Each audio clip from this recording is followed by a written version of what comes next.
They spoke with smoke and lead, and if you didn't watch your back, you'd end up dead. Gunslingers, the very word meant danger. These were men you didn't want to meet. Men who brought violence and bloodshed to the American frontier. Larger-than-life figures, Earp, Masterson, and Hickok, to name just a few. They were traveling judges, dispensing two verdicts, not guilty or shot and left to die. Now, we examine the tools and tricks used by the baddest men in the West.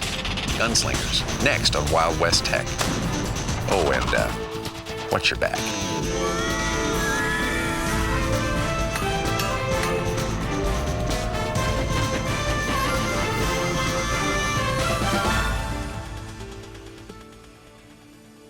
I'm Keith Carradine. If a man wasn't careful in the Wild West, he could end up real dead, real fast. If you wanted to live to see another day, you needed to master the tools of your trade. And if your trade was killing folks, your tool was a gun. The gun was probably the single most important piece of Wild West tech. It was a silver and ivory savior, more constant and reliable than the unpleasant symptoms one might have after a visit with a friendly saloon gal. The gun took lives, but it saved them too. That's why they called it the Wild West.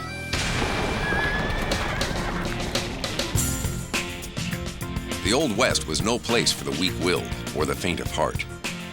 It was a place that hardened men, and men needed it if they wanted to tame this frontier. Justice came in many forms, among them a man called Wild Bill.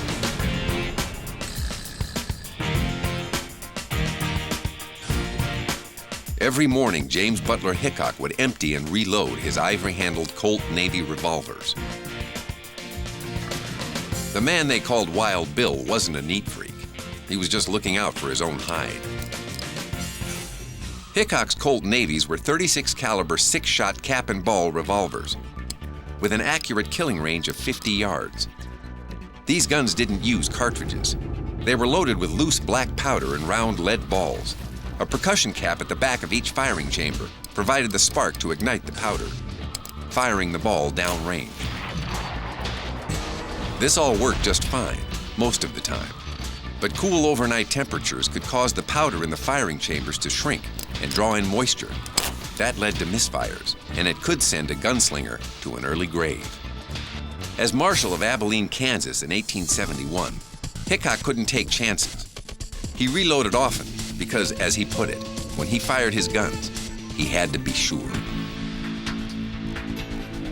Wild Bill Hickok was really the first gunfighter. He was a very glamorous character and, in fact, was aware enough of that to grow his hair long and live the part to a great extent. Hickok was also an extremely dangerous man. There ain't no doubt about it. Wild Bill's morning ritual said something else about him. Hickok knew that his survival depended on more than just being a badass. He also needed reliable technology. Hickok first went west in the late 1850s, looking for fortune and adventure. In 1865, he landed in Springfield, Missouri, and it's here that his reputation as a deadly gunslinger began to take shape. In July of 1865, Hickok loses money to a gambler named Dave Tutt. Hickok doesn't have the cash to pay up.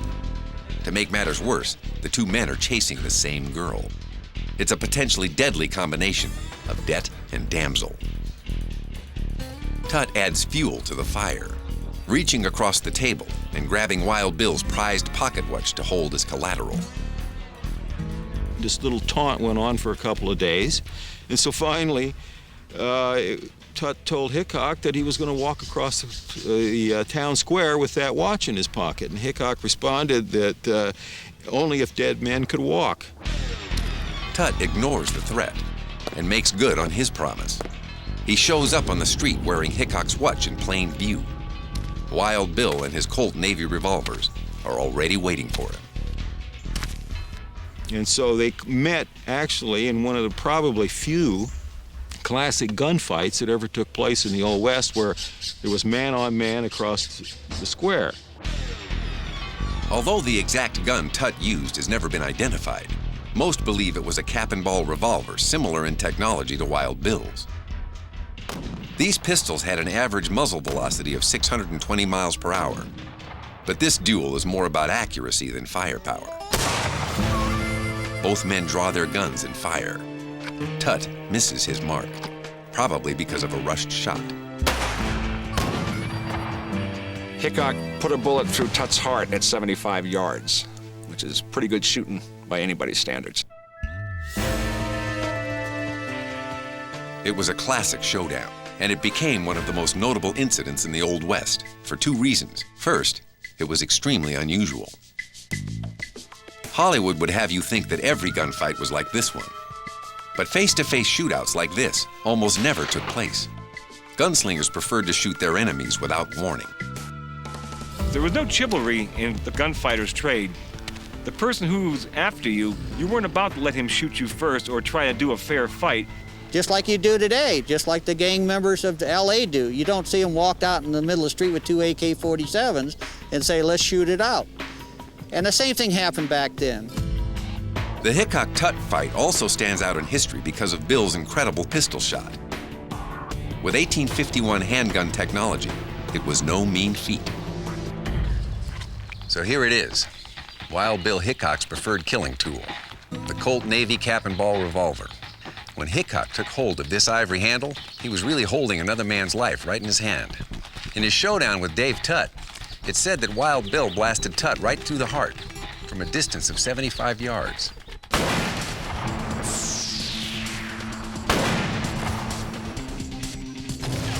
Think about it, a target the size of a fist, and Hickok drilled it from more than 200 feet away. From that distance, it's like popping a prairie dog from across a football field. And Hickok knew that over that distance, you'd have to aim high just a bit. Gravity's a drag.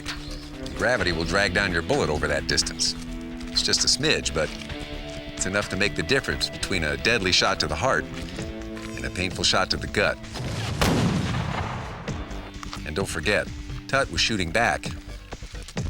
You think this shot is easy?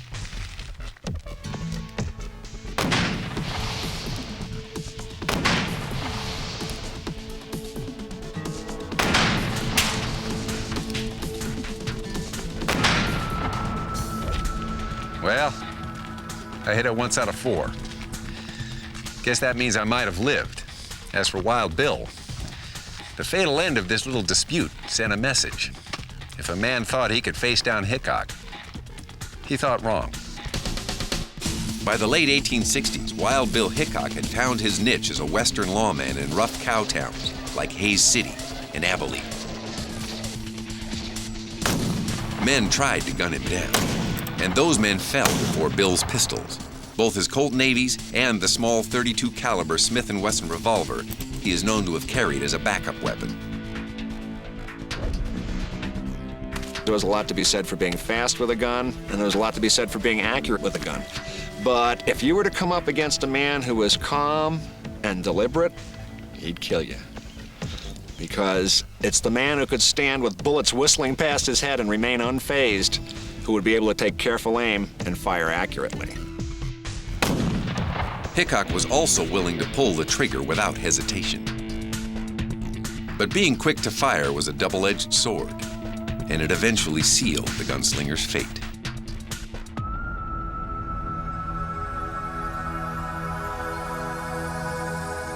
On October 5th, 1871, Wild Bill Hickok is the marshal of Abilene, Kansas. Late that day, he hears gunshots outside the Alamo Saloon. He finds Phil Coe, an enemy. Coe is drunk and raising hell with a group of rowdies. When Hickok arrived, Coe was standing on the street with a gun in his hand, claiming that he just shot at the dog, and Wild Bill didn't believe it, and he went for his guns. Coe fired first. The bullet went through Hickok's legs. Hickok, his aim was better, and he killed Coe on the spot. But no sooner has Coe fallen than Hickok hears the sound of footsteps running up directly behind him. He whirled and fired instinctively and hit Mike Williams right in the head, killing him instantly. Hickok's world suddenly closes in around him because Mike Williams, the man he has just shot, was his own loyal deputy. Williams had heard the shooting and had come running from another part of town to help Bill.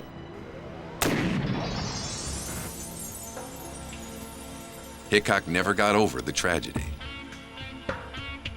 He lost his job in Abilene, and 5 years later, he was assassinated at a poker table in Deadwood, South Dakota, shot in the back of the head with, most likely, a Colt Navy revolver.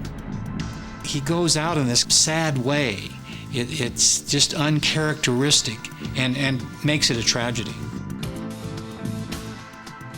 Gunslingers like Wild Bill Hickok could battle 2 or 3 opponents at once, but to do so, they needed a key piece of technology, the repeating firearm.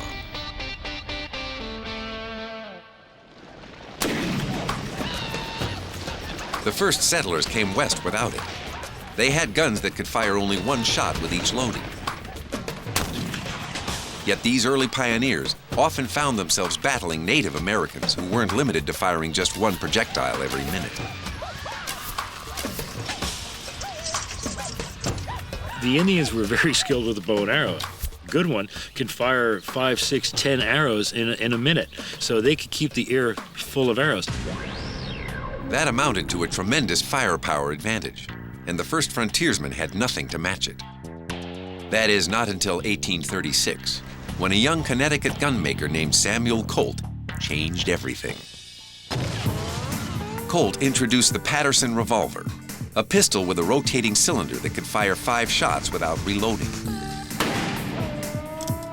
The Patterson brought about a sea change in frontier firepower, and that was only fitting, since Colt's idea grew from an actual adventure at sea. When Samuel Colt was about 14 years old, he went to sea for approximately 2 years, and in the process, he watched the wheel that would be used to guide the ship, and at certain places it would lock into position. So he said that that was his idea for a cylinder which had chambers in it that would lock into position in line with a single barrel. That was his revolver. He was like the Bill Gates of his time. Computers already existed, but Bill Gates just added to them. Guns already existed. Sam Colt added to them. The Colt Patterson and the technology behind it became a favorite of early Texas Rangers, and the gun proved itself in a nasty standoff known as the Shootout at Enchanted Rock. In the fall of 1841, Texas Ranger Jack Hayes climbs to the top of a large granite formation called Enchanted Rock to get a better view of the surrounding area. On his way back down, Hayes finds himself surrounded by a band of hostile Comanche warriors. Armed only with a single-shot rifle and his new Patterson revolver, the Texas Ranger takes cover and readies himself for vicious combat.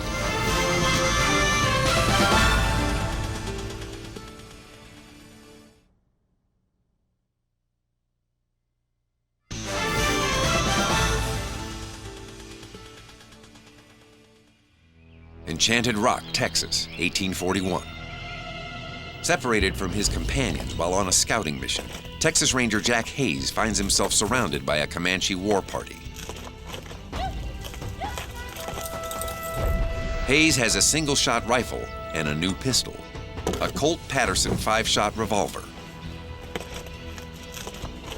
The Comanches threatening him carry lances, bows, and arrows.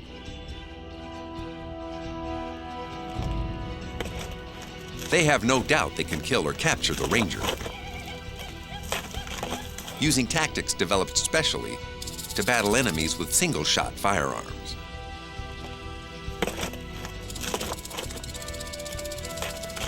They would wait, and they would show themselves, make the individual fire at them, and then they would rush them. If Jack Hayes had been armed only with his single-shot rifle, the Comanches would have taken his scalp. But with a new piece of Wild West technology close at hand, the revolver, he's about to foil their little attack plan. The Comanches got him to fire his rifle, only this time it wasn't Hayes that came out on this short end, it was the Comanches because he had a Colt Patterson revolver.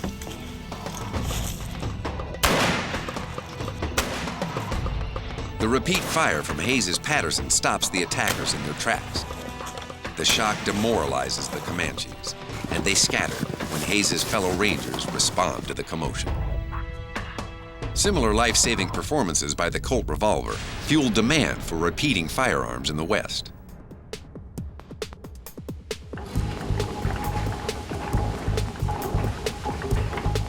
Now, the challenge for manufacturers back east shifted. They had a killer product. They needed to figure out how to make enough to meet the demand. That triggered a revolution in manufacturing technology. Sam Colt invented things like lathes and milling, patented it. The forerunner of Henry Ford, the forerunner of modern industry, really took place primarily in that period, and it became known worldwide as the American system of manufacture. Better gun-making machines led to better guns. Soon, firearms companies were cranking out new and improved models as fast as they could.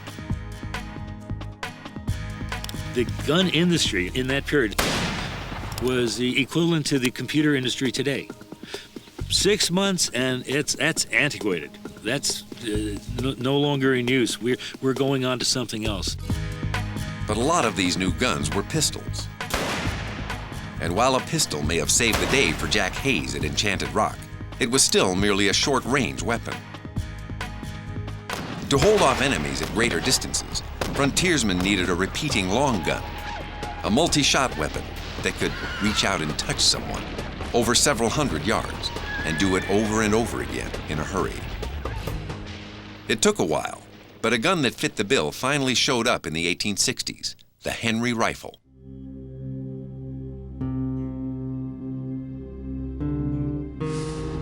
Developed by master gunmaker B. Tyler Henry, this rifle could deliver multiple shots quickly because it no longer used loose powder and balls. Instead, it shot a much handier form of ammunition, the self-contained cartridge. In 1854, Daniel Wesson, of later Smith & Wesson fame, had struck upon the idea of extending the length of a standard percussion cap, adding gunpowder, and then sealing off the end of the cap with a tiny lead ball. This self-contained ammunition load had two great benefits. It was waterproof, and it eliminated the need for carrying separate powder, ball, and caps. It also made reloading a snap. Tyler Henry, an associate of Wesson's, later increased the size and caliber of the self-contained round for use in his new rifle.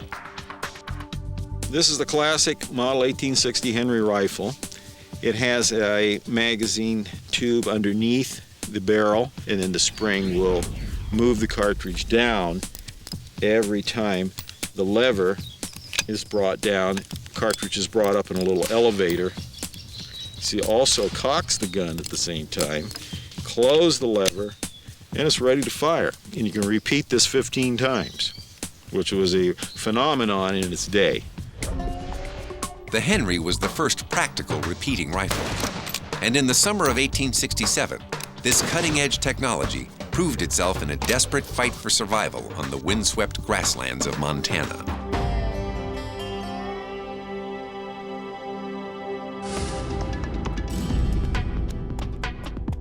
On August 2nd, 1867, a work detail of 19 soldiers and 6 civilians leave the safety of Fort C.F. Smith to gather hay for Army livestock. Fort Smith is one of a series of outposts that guard the Bozeman Trail. The Bozeman Trail cuts right through the homeland of the Lakota Sioux, and Chief Red Cloud has declared war against anyone having anything to do with the intrusion.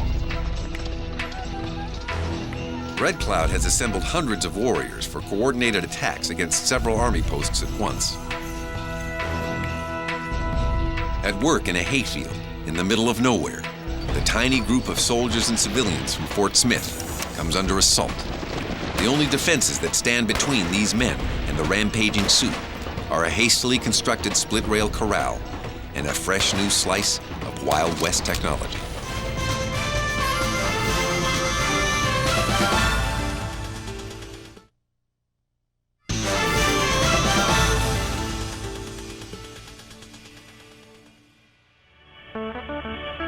Montana Territory, 1867. A work detail from Fort C.F. Smith has been sent out to gather hay for the fort's livestock. But they've run into an enormous number of hostile Sioux warriors looking for a fight. The Sioux pin down the workers behind a makeshift log corral. The soldiers grab their Army-issue single-shot rifles and take up firing positions. A civilian member of the working party, Al Colvin, finds a spot for himself and brings his own rifle into action. If Colvin would have been lying here just 5 years earlier, his rifle would have been just one more slow-firing single-shot weapon. That would have made a total of just over 20 of these low-tech rifles on hand to defend against hundreds of Sioux warriors. Chances are, the tiny group of soldiers and civilians from Fort Smith would have been annihilated. But since this is 1867, a much more useful technology has reached the hands of many civilian frontiersmen, the Henry repeater. And it's a Henry that Colvin has brought with him today, along with several hundred rounds of ammunition. With this state-of-the-art gun, Colvin soon unleashes a punishing barrage of rifle fire. He was a deadly shot, and at a range from approximately 30 to 75 yards, virtually every time he pulled the trigger, he killed another Indian. It's estimated that he killed approximately 275 to 300 in the space of about from 9:30 in the morning until about 4:30 that afternoon. Frustrated by the rapid fire directed against them, the Sioux finally break off the attack around 5 p.m. Incredibly, thanks to a leap in rifle technology and Colvin's deadly aim, 23 of the 25 members of the work detail make it back to Fort C.F. Smith alive.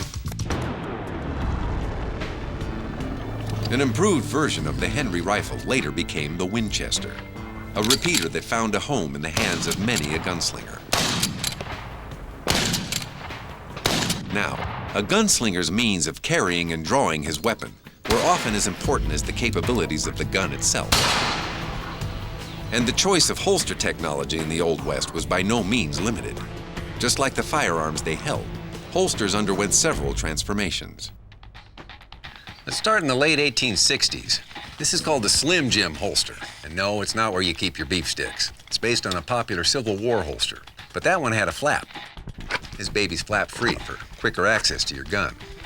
Moving up a decade, here's a popular holster of the 1870s. It's called a Mexican loop holster, made from a single piece of leather.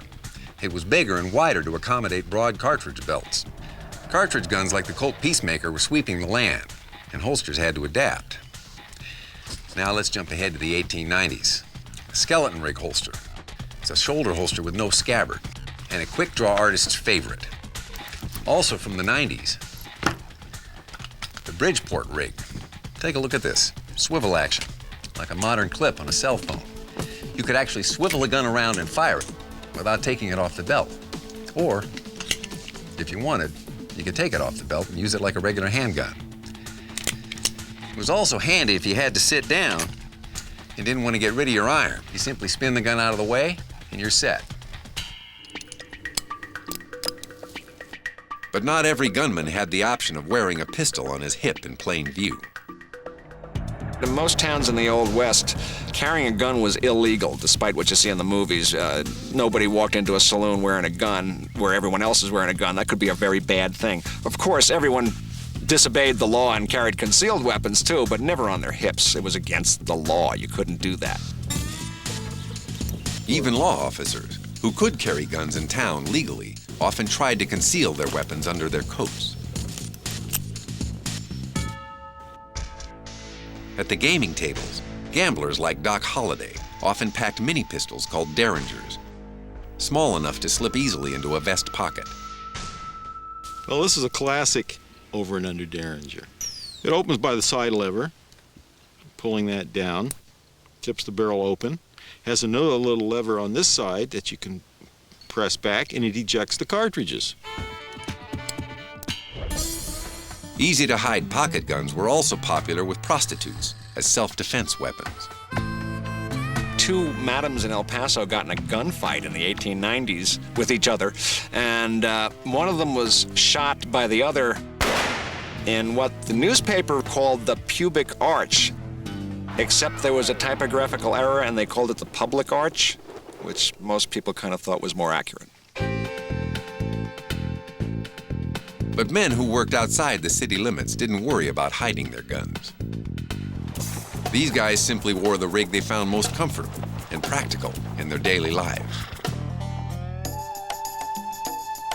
In Tombstone, Arizona, in 1881, a gunfight near the OK Corral was a prime example of just how differently townspeople and cowboys wore their firearms.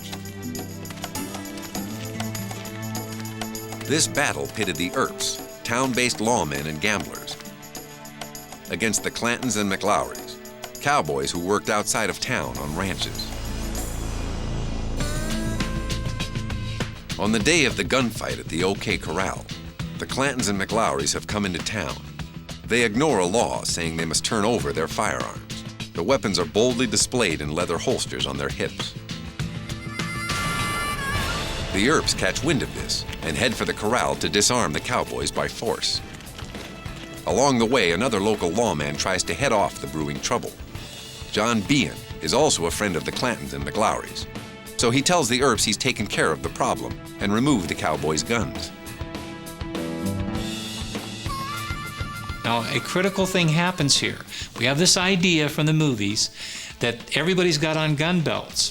Virgil Earp says in his testimony, when Behan told us they were disarmed, I took my pistol, slid it into the waistband of my pants, and slid it around back. Now that sounds like a narc agent in the modern times, doesn't it? Well, he didn't have on a holster. The Earps continue toward the corral, but now they aren't expecting a deadly showdown. Wyatt Earp says in his testimony, I took my pistol and put it in my overcoat pocket. What you have is urban men who are armed as urban men are wont to do, with guns in pockets in places. They're not wearing holsters. The cowboys, on the other hand, had just come off the range. They had chaps on, and they had on gun belts. That's where the myth parts from reality, is the Earps did not have holsters on. Moments later, holsters or no holsters, the Earps discover the cowboys are not disarmed. The cowboys have no intention of turning over their weapons. The battle begins. 30 gunshots ring out in about 30 seconds' time. 3 of the cowboys die, and 2 of the Earp brothers suffer serious wounds. It seems the outcome of this battle had just as much to do with the skill and nerve of the shooters involved as with the way firearms were worn.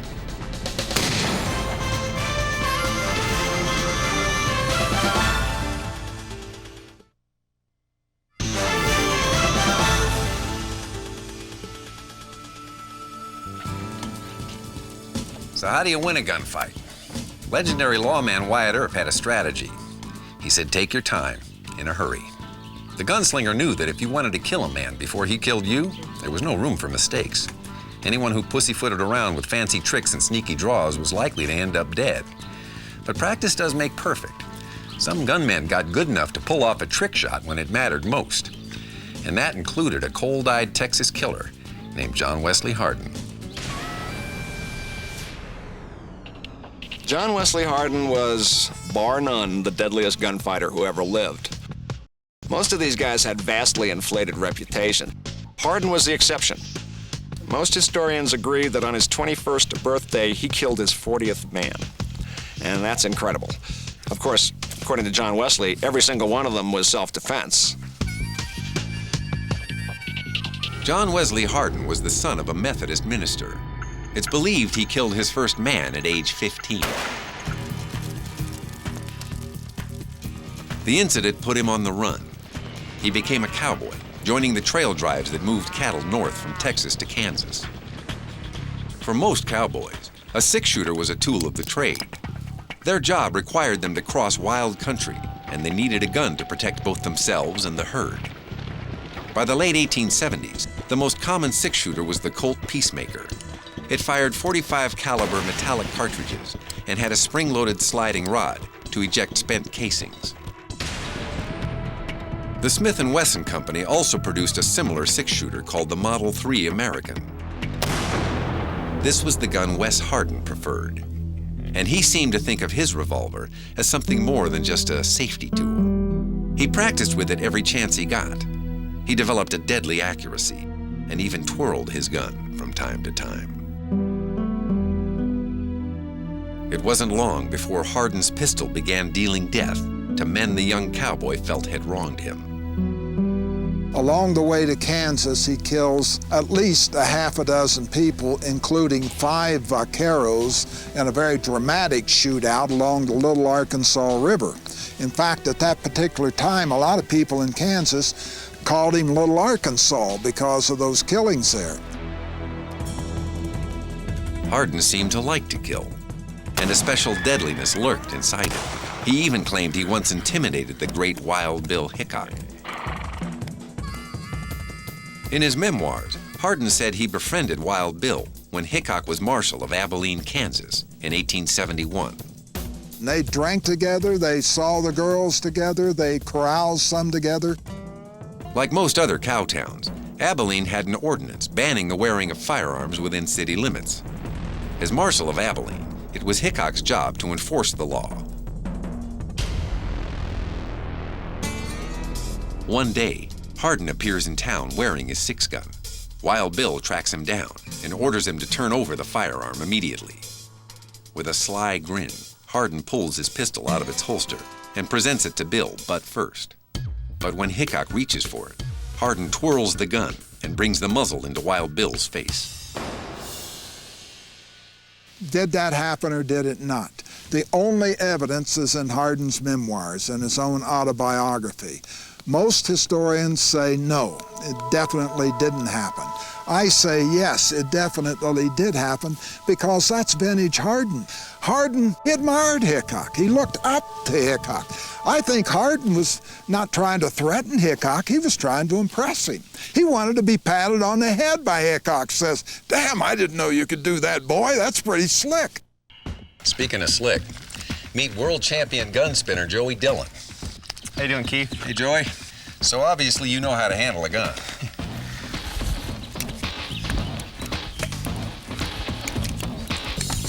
Obviously. Why don't you show us that move that John Wesley Hardin used on Wild Bill Hickok? All right, now, as near as I can tell, here's how it's done. Now, why don't you be Wild Bill and ask me for my gun? All right. You know the rules, no guns in town. Hand it over. All right, Marshal. Easy there, just doing my job. And I'm just doing what comes naturally. Show me how you perfected that neat little trick. All right, Keith, goes a little like this. You hold it backwards. Keep your first finger here by the trigger guard. Let the gun fall to the side like that, and in doing so, your finger will slide there in the trigger guard, and then you bring it around at the same time, grabbing the hammer and pulling it back just like that. You know, I'm told that John Wesley Hardin had a real way with his guns. Why don't you show us some of your moves? With pleasure, Keith.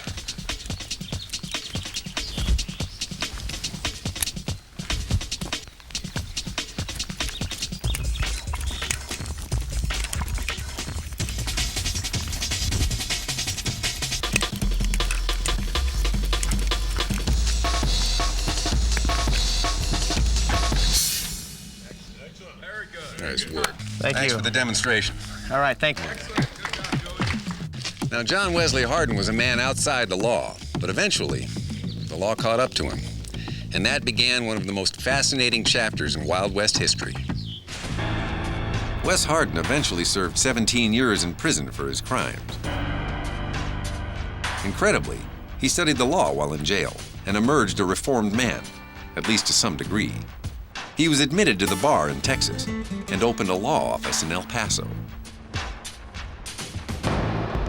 Yet he still enjoyed gun tricks. He had switched to Colt pistols by now, and he often carried the small .41 caliber Colt Thunderer. He'd use it to put on marksmanship displays, shooting holes in playing cards from several paces away. And he still was an incredible fast draw. Jeff Milton was the chief of police in El Paso in 1895, and he accompanied Hardin across the river for a confrontation with some people that had been threatening Hardin. And Jeff always felt that he was anyone's equal with a 6-gun, but after this night he felt differently. He saw Hardin pull a gun and jab it into somebody's belly. He commented later that he had just gotten his hand on his gun when Hardin was already out. It shook Milton up because he knew that one day he might have to arrest this man. Over time, the aging Hardin began to drink and gamble again. And he eventually got on the wrong side of another killer, a man named John Selman. On August 19, 1895, Selman walked into the Acme Saloon in El Paso with a Colt Peacemaker in his hand and put a .45 caliber slug in the back of Wes Hardin's head. The bullet exited near Hardin's left eye. Selman, interestingly enough, claimed that he had shot Hardin in the eye. He wanted to make it self-defense when, in fact, he did shoot him in the back of the head. No one really believed him. But one of the coroner's jury said it for everyone when he said that, well, I guess if he shot him in the eye, it was excellent marksmanship, and if he shot him in the back of the head, it was excellent judgment. Without question, the six-shooter played a central role in the affairs of gunslingers like John Wesley Hardin.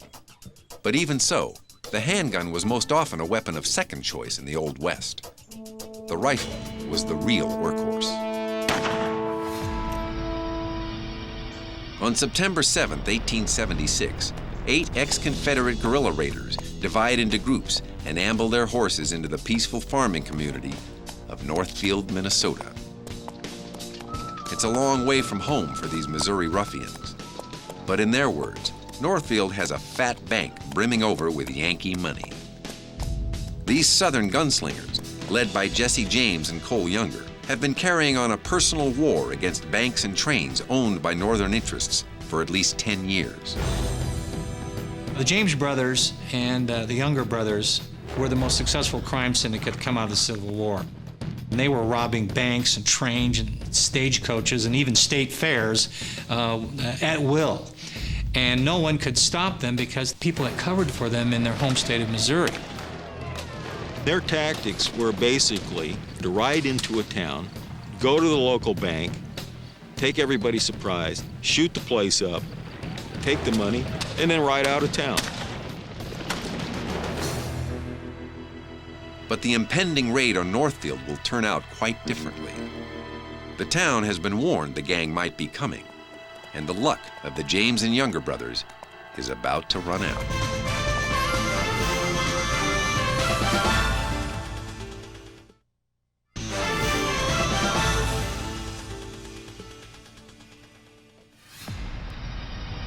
Northfield, Minnesota, 1876. The Missouri-based James Younger gang has brought its outlaw tactics north, where it hopes the banks in the peaceful farming communities of Minnesota will be easy pickings. The gang has split into groups and is about to make an attempt on the First National Bank of Northfield. It was a good target. There were thousands of dollars in the bank. What they didn't count on was it was hunting season, and the tenacity of the Norskis and the Minnesotans. The James gang basically stuck their hand in a hornet's nest. The gang enters the bank, but try as they might, they can't get the teller to open the safe. Somebody in town recognized what was going on, and he ran out into the street and he said, "Get your guns, boys, they're robbing the bank." The gunslingers scratch the robbery attempt and make a break for it, but the people of Northfield are armed and ready. They've grabbed hunting rifles and guns handed out from the local hardware store. And they just shot the heck out of those guys because they were shooting rifles. Rifles had great long-range accuracy and could be fired from safe distances. If the citizens of Northfield had chosen pistols instead, it's likely the outcome of this raid would have been radically different. Pistols of the day were designed to be accurate at ranges no greater than 50 yards. With pistols, the defenders of Northfield would have needed to get much closer to the gang for their bullets to do any damage. Since the James Younger gang members were experienced killers, many townsfolk would have died, and the gang might have gotten away. Instead, the outlaws are shot full of holes. 3 gang members die in the escape attempt, and everybody except Jesse James is wounded. But while the rifle helped thwart the robbery attempt at Northfield, the weapon did have one big limitation. It required at least some degree of marksmanship on the part of the user. The shotgun was more forgiving, and it was one of the most lethal firearms on the western frontier. Most western shotguns were double-barreled top-break models. Top-break meant that the barrels hinged open at the rear for loading. This is a western shotgun from about 1870. It's a cartridge model. It opens by depressing a side lever, ejects the shells, load new shells, close it, manually operate the hammers one at a time. Has two triggers, can fire one at a time or together. Two barrels and two triggers provided double the firepower without the need of a reload. Shotguns fired shells the size of a roll of quarters, loaded with small lead pellets. Upon leaving the end of the barrel, the pellets spread out into a pattern several inches in diameter. And in late April of 1881, double-barreled shotgun played a central role in one of the most spectacular jailbreaks in Wild West history.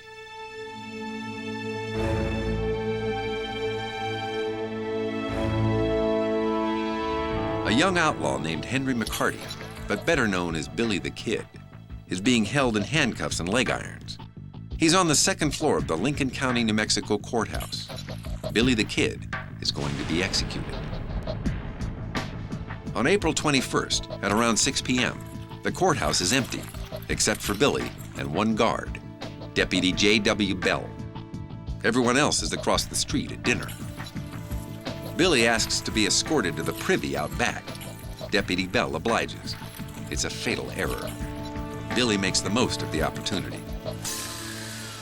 He either got a weapon that was hidden for him there, that's a local tradition in Lincoln, New Mexico, or, as Pat Garrett said in his autobiography, he got back, got ahead of Bell, ran up the stairs, and jimmied the door where the weapons were held and met Bell as he was coming up the stairs.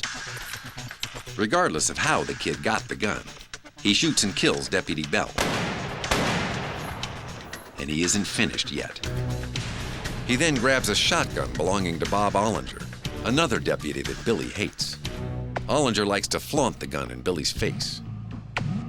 Ollinger taunted Billy, showed him his double-barrel shotgun, telling him about the big loads he had in it, waving it in front of him, and hoped that he would try to escape so he could use it on Billy. Ollinger is across the street at dinner when he hears the shot that kills Bell. He comes running back across the street to the courthouse and directly into the murderous line of fire of his own shotgun. And as he drew underneath the upstairs window, he heard a real cheery voice call out, "Hello, Bob." He looked up.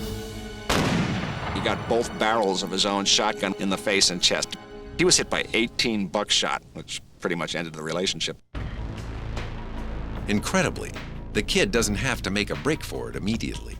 As it turns out, there's been a recent range war in the area in which the kid fought and put his Winchester rifle, Colt Peacemaker, and .41 caliber Colt Thunderer to good use. The kid showed his heroism and made a lot of friends. So the townspeople allow him to work for about an hour to free one of his legs from his leg irons. After that, he asked if he could borrow a horse. It's usually stated that he stole a horse. Fact is, he asked to borrow it, and 2 days later it came back. At any rate, about an hour after killing both of his guards, he rode slowly out of town, and eyewitnesses said he was singing at the time.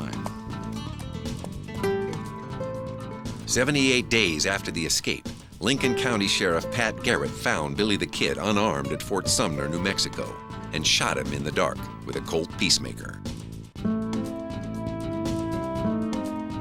It was a violent end to a violent young life. Billy the Kid was only 21 years old.